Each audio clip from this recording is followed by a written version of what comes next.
Recording. Hi, Hi, how are you? I'm good. How are you? I'm good. What is this, day 18 of? 18? I think I'm on, I've been home since the 13th. So the last time I was in the office was March 12th. Oh, really? I'd be interested to hear your side of things and what's going on for you. So, as a construction project manager, how has your day to day changed? How do you think your industry, our industry, has been impacted so far? I think the word is agile. The line of work that I'm in, I'm managing projects across Canada. And at this point, every province is coming up with their own rules, even as granular as cities and jurisdictions putting out certain restrictions on construction. So I think being agile to change a rollout from day to day from, okay, you have a general contractor contracted to work on X amount of stores over three provinces, for example.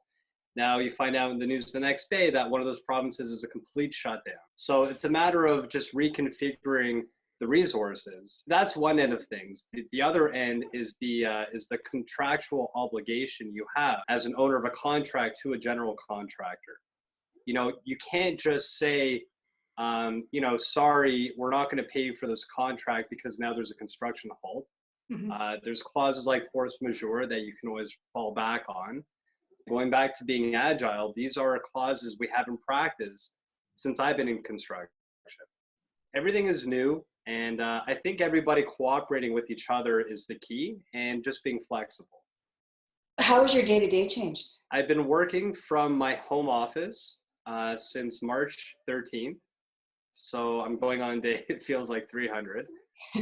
So my working environment has changed drastically from an office in a building of 2,000 people to a small room of me. For what I miss, I should say the most, is the social aspect. So I get to sleep in a little longer and I can work out from home. And How lastly, are you finding the workouts from home? I am a dismal disaster at best.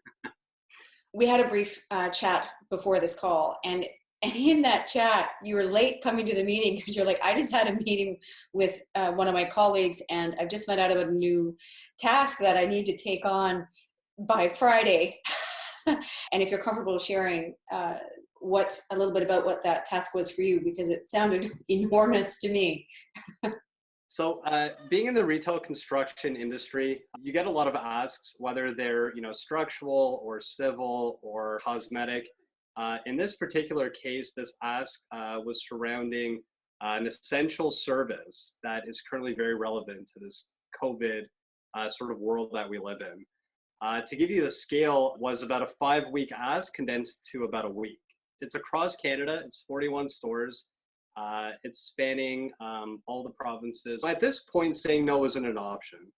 Proud to say that we're currently on schedule to execute within this enormous and unrealistic timeline. So, yeah, that's amazing. Good for you. Speaking of scheduling, it is very hard to commit to a schedule when, for example, a province may shut down commercial construction or retail construction. So how are you managing expectations? You have to come right out and you have to spell out the risks based on external variables that you can't control. I'll give you an example of us putting together a schedule that involves multiple provinces. And then as the program evolves, you're finding out certain provinces have construction closures. Mm-hmm. So what that looks like on paper is, hey, I'm not going to hit my deliverable because I can't have anybody on site.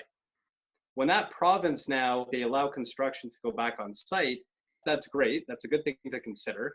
But the GC's availability is something now is a risk.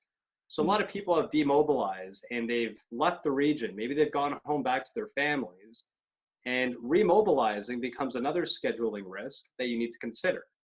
So just because somebody turns on the switch, it doesn't mean the light bulb's working. What do you think the lasting effects of COVID are going to be? Building in schedule mitigations, like we just discussed, is something that we haven't considered in the past. The one thing to consider is going to be the legal aspect of contracts in construction.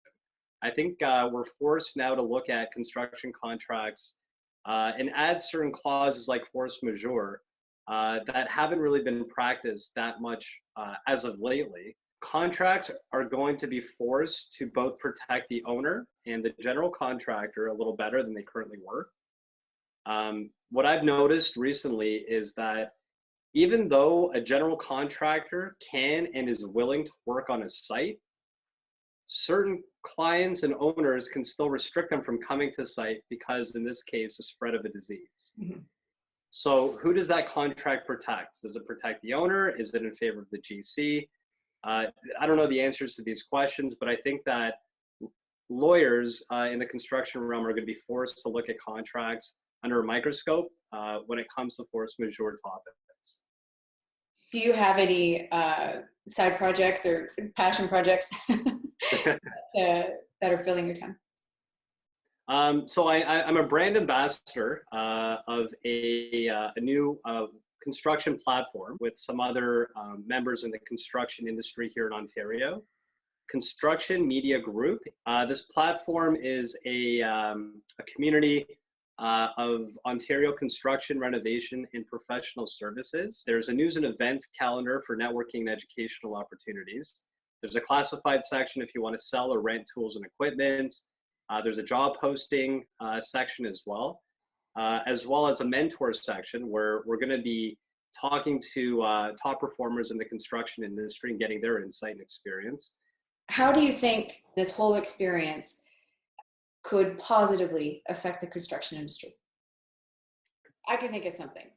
The people with whom I need to do business with, we're having different conversations than what we were having. We'll have the business talk for sure, but we'll also have the how are you really talk.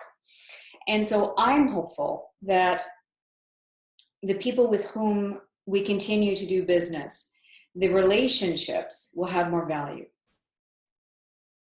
I'm just looking out my window right now and I'm surrounded by apartment buildings and condos. And just this past week, for the first time at 7 o'clock, the undeniable sound of people out on their balconies cheering for frontline workers. Nice. And I've never seen these people before. And there's thousands of them that emerge like little critters come out after the rain, you know? And here we all are, you know, banging our pots and pans. And it is such a sign of hope. What do you hope we learn from COVID? I think when we come out of this, jobs are always going to be there, but the company you work for may not be. So maybe now's the time to really look for things that are going to make you internally happy and not just on paper or a paycheck. So I think this is still an opportunity for people to really come out of this happier, healthier, and better than they were previous to this world. What are you thankful for? I am thankful for my family and their health. I'm also very grateful for the company I work for. They've done their best to keep everybody working. I'm just very grateful for everything. That's great. I'm glad we had the opportunity to talk. Me too. It was really nice. Thank you. Thank you.